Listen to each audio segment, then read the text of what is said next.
You may have noticed that I'm not. Jesus Christ. You may have noticed that I'm coming from Middle Earth, apparently, or some shit. Or even worse, Star Wars. Is that what I'm doing?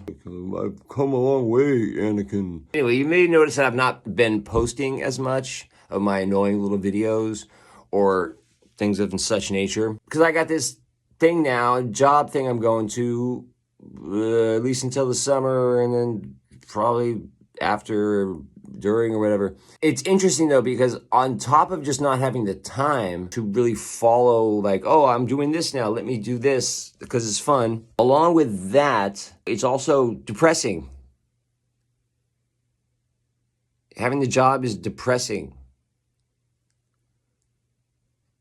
It's being captured. I can't do this hood. There we go. Okay, thank God. What I find interesting about the situation is in this 2025 society, we value mental health. You know, we make a priority of mental health. We seek not to trigger people. We seek to destigmatize various mental disorders, all the way up to like making, I think sometimes a lot more people think they have them than they really do sometimes, or people that kind of, you know, have elements of it, but they really wouldn't have enough to get diagnosed by a doctor using the DMC, Run DMC, or whatever that book's called.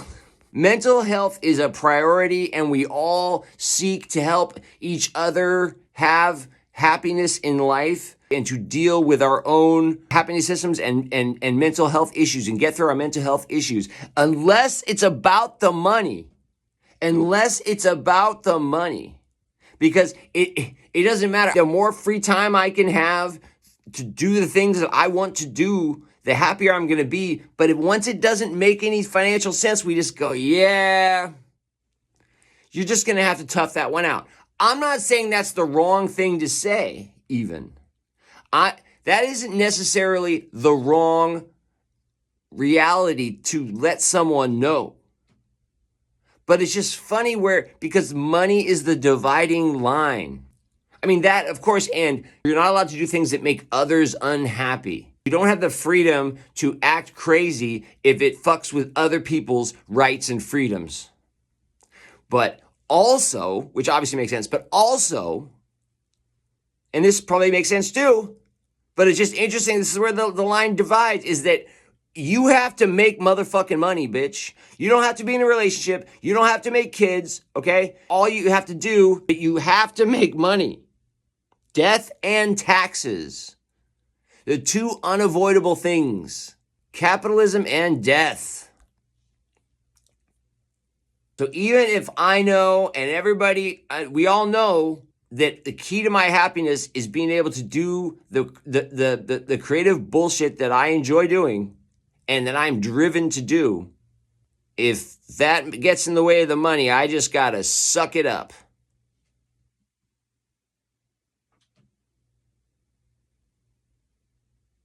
That's just too bad. And also, by the way, as someone who has been in and out of a few drug addiction kind of scenes and stuff, it's interesting to me that you can have an addiction to something so pure and really childlike as just being driven to do your own creative projects. But if that's going to keep you from making money, you're going to have to push that aside. Sorry. You're not allowed to do that. Sorry. Oh, you're going to be depressed, like really bad, if you take this full-time job? Oh, you're going to have to do that. And I'm not even saying like not having any job. Let's get rid of that for a second. It's not even that. The job itself, and this is probably an American thing at this point more, but that's where I am. The job itself, oh, it's got to be full-time. And then what's full-time? Well, you know, Obama changed it. You can work 30 hours and it's still full-time. Okay, but 30 hours, is that 6 hours a day, right? But then, you got to probably drive to the job, because Lord knows also there's been a giant pushback against working at home. And so we're going to need you to drive in, and all the driving and all the rest. That's probably an hour, so 6, 7, 8, And then as you get older, you don't have as much energy. We don't care. We don't care if the job takes too much of your energy. We don't care if the job is full-time. We don't care. It has to be full-time. And that's even not going to be enough. So we can take the shittiest job because you fucked up. You fucked up and didn't do our plan. Our plan was you go to school, you graduate in something that you can get a job with that makes you money. Oh, you can't figure out what you want to do? Well, too fucking bad. Pick one, motherfucker. You don't want to be doing that horrible job that nobody wants to do, right? Most of the time also, those jobs being the real necessary ones. You don't want to do that because if you do that, you're going to have to work all the time. You're just going to be working full time all the time for horrible benefits. If you get sick, then you're really fucked. Then, even if you worked full time that made you sick, you're going to have to pay your own money to get out of it if it's a big deal. If it's a small deal, you're only got to pay some. But if it's a big deal, then we got you. We got to get rid of you, which is fine. Look, all of this is fine. It just surprises me is all. It surprises me to really take that in. That it doesn't matter what a job does to your mental health. You have to have it. Oh, find a job that doesn't. Okay, but if you can't, it's not like you have endless time to look for the job. And if you didn't do their plan because you were distracted doing other things that helped you, that helped your mental health, if you did that and didn't do our plan of getting a highfalutin job, which requires a college education, which are the only jobs that we pay high money to, we pay everyone else shit substandard wages. So their mental health can be worse because they fucked up. You fucked up. It's like a novel idea. I've noticed it. Somebody, we should talk about trade schools. Like we shouldn't just try to encourage everyone to go into higher education. That's been like a thing. And actually the other thing is this understanding of psychology. But I'll tell you, both of these things are not panning out, people.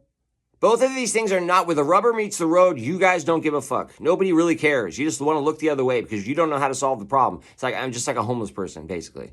Like, how do you solve the problem of the person who's only happy if they, let's see, take all the hours of the week, you take his age, you divide by 6, you carry the 1. If he has to work more than 20 hours a week, then he's too tired to do his other shit and he gets depressed. Well, maybe you should get on drugs. Yeah, that's what it comes down to. Real connection, I would imagine, between antidepressants, which are the most insidious sort of drug, because any kind of drug where you literally have to get hooked on it before you find out what it does is fucking crazy. That go crazy. So, I wonder if there's a correlation between like, oh yeah, we're going to care about mental health because you just take the people like me and you drug me. That's what you do. You drug me.